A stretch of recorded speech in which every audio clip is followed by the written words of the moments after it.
বর্তমান জামানায় দেখা যায় আল্লাহ রাসূল সাল্লাল্লাহু আলাইহি সাল্লাম বলছেন, কিয়ামতের একটা আলামত হইল মূর্খরা ফতোয়া দিব। কিয়ামতের একটা আলামত কি? মূর্খরা ফতোয়া দিব।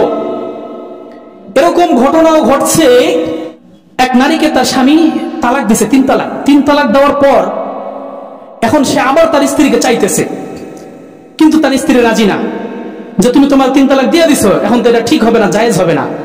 বিশাল সাল্লিশ বসলো। তখন এলাকার মাতুব্বররা কি করলো? সাল্লিশ করলো। পরে ওই স্বামীকে জিজ্ঞেস করতেছে, তুমি কিভাবে কি করছিলা? আমি 3 তালাক দিছি, তারপরে আমি মনে মনে কইছি ইনশাআল্লাহ। মনে মনে কি কইছি? ইনশাআল্লাহ। সাল্লিশরা বললো, ঠিক আছে, তুমি যেহেতু ইনশাআল্লাহ বলছো, তাহলে তোমার বউ তালাক হবে না, তুমি যাও, তারা না ঘর সংসার করো। পরবর্তী 3 বছর পর ওই স্ত্রী একজন আলেমের কাছে জিজ্ঞেস করলো, একটা মাদ্রাসায় ফতোয়া বিভাগে, যে আমার তো এমন এমন ঘটনা ঘটছিল, আমি এখন সঠিক বিষয়টা জানতে চাই। উলামায়ে কেরাম ফতোয়া দিলেন, আপনি 3 বছর পর্যন্ত যে ঘর সংসার করেছেন, এটা আপনার আমলনামায় জিনার গুনাহ হয়েছে। কারণ 3 তালাক দেওয়ার পর মনে মনে ইনশাআল্লাহ বললে, সেই ইনশাআল্লাহর কারণে অবশ্যই তালাক হয়ে যাবে। ওই ইনশাআল্লাহর কারণে সে তার স্ত্রীকে দ্বিতীয়বার ফিরে পাবে না, ইদ্যত পালন করা ছাড়া, অন্যত্র বিবাহ দেওয়া ছাড়া। অর্থাৎ মনে মনে ইনশাআল্লাহ গ্রহণযোগ্য না।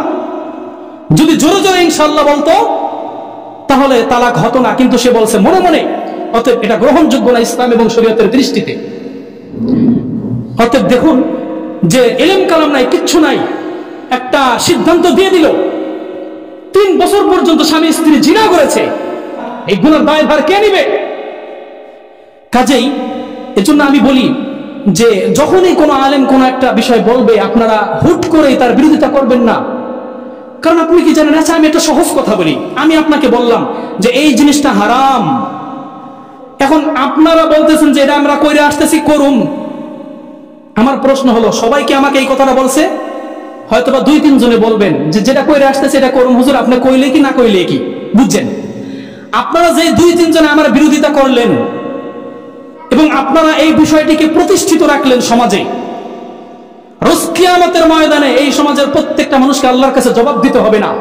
আপনারা যে 1 জন 2 জন 3 জন মানুষ আমার বিরোধিতা করলেন, রোজ কিয়ামতের ময়দানে এই সমাজের মানুষ যত ভুল করবে, যত গুনাহ করবে, প্রত্যেকটা গুনাহের জন্য আপনাকে আল্লাহ রাব্বুল আলামিনের সামনে জবাবদিহিতা করতে হবে।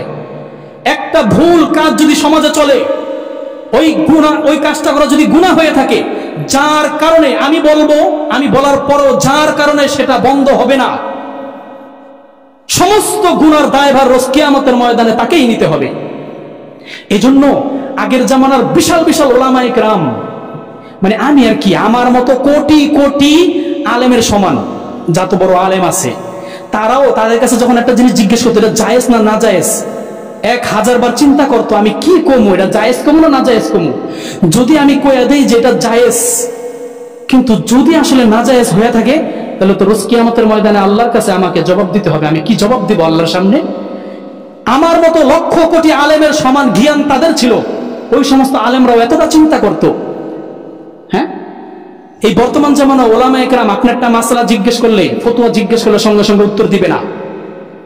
যাদের জ্ঞান কম তারা হুটহাট বলে এটা জায়েজ, এটা না জায়েজ, এটা হারাম, এটা মাকরুহ।